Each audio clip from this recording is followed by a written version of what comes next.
ഒടുവിലത്തെ കണക്കുകൾ പുറത്തുവരുമ്പോൾ തദ്ദേശ തെരഞ്ഞെടുപ്പിൽ കണ്ണൂരിൽ 14 LDF-നെതിരില്ല. ആന്തൂർ നഗരസഭയിലും കണ്ണപുരം, മലപ്പട്ടം പഞ്ചായത്തുകളിലെ വാർഡുകളിലുമാണ് എതിരാളികളില്ലാത്തത്. ഇവിടെ CPIM ഭീഷണിപ്പെടുത്തുന്നുവെന്നാണ് പ്രതിപക്ഷത്തിന്റെ ആരോപണം.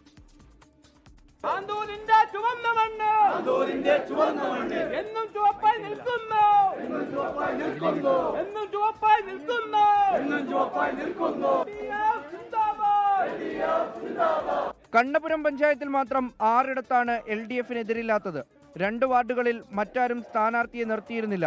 10ാം വാർഡിലെ UDF സ്ഥാനാർത്ഥിയുടെ പത്രിക സൂക്ഷ്മ പരിശോധനയിൽ തള്ളിയിരുന്നു. 1ാം വാർഡിലെ UDF സ്ഥാനാർത്ഥിയുടെയും 8ാം വാർഡിലെ BJP സ്ഥാനാർത്ഥിയുടെയും പത്രിക ഇന്ന് പുനർസൂക്ഷ്മ പരിശോധനയിൽ തള്ളി.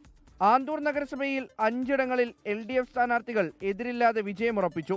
മൊറാഴ, പൊടിക്കുണ്ട് വാർഡുകളിൽ നേരത്തെ തന്നെ എതിരാളികളില്ലായിരുന്നു. തളിയിൽ, കോടല്ലൂർ വാർഡുകളിലെ UDF സ്ഥാനാർത്ഥിയുടെ പത്രിക തള്ളി. 5ാം പീടികയിലെ UDF സ്ഥാനാർത്ഥി പത്രിക പിൻവലിച്ചു. CPM വധഭീഷണി ഉയർത്തിയാണ് സ്ഥാനാർത്ഥികളുടെ പത്രിക പിൻവലിപ്പിക്കുന്നതെന്ന് പ്രതിപക്ഷ നേതാവ് VD സതീശൻ. ഇവിടുത്തെ റിട്ടേണിംഗ് ഓഫീസറോട് പ്രധാനപ്പെട്ട ആളുകൾ വിളിച്ചു പറയുകയാണ് സ്വീകരിക്കേണ്ടത്.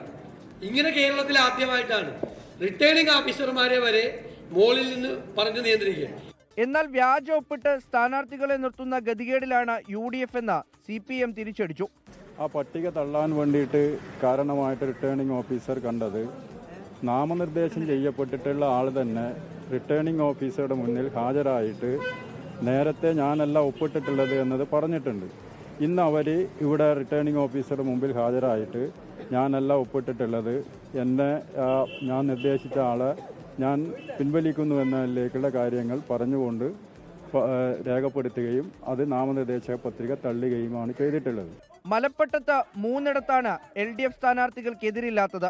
കഴിഞ്ഞ തദ്ദേശ തെരഞ്ഞെടുപ്പിൽ 18 ഇടങ്ങളിലായിരുന്നു കണ്ണൂരിൽ LDF എതിരില്ലാതെ ജയിച്ചത്. 24 കണ്ണൂർ. ലോകത്തെവിടെയായാലും ഏത് സമയത്തും 24 വാർത്തകളും ഓഗ്മെന്റഡ് റിയാലിറ്റി പാക്കേജുകളും എക്സ്പ്ലെയിനറുകളും വിശദമായി കാണാൻ ഞങ്ങളുടെ YouTube ചാനൽ നിങ്ങൾക്ക് സബ്സ്ക്രൈബ് ചെയ്യാം.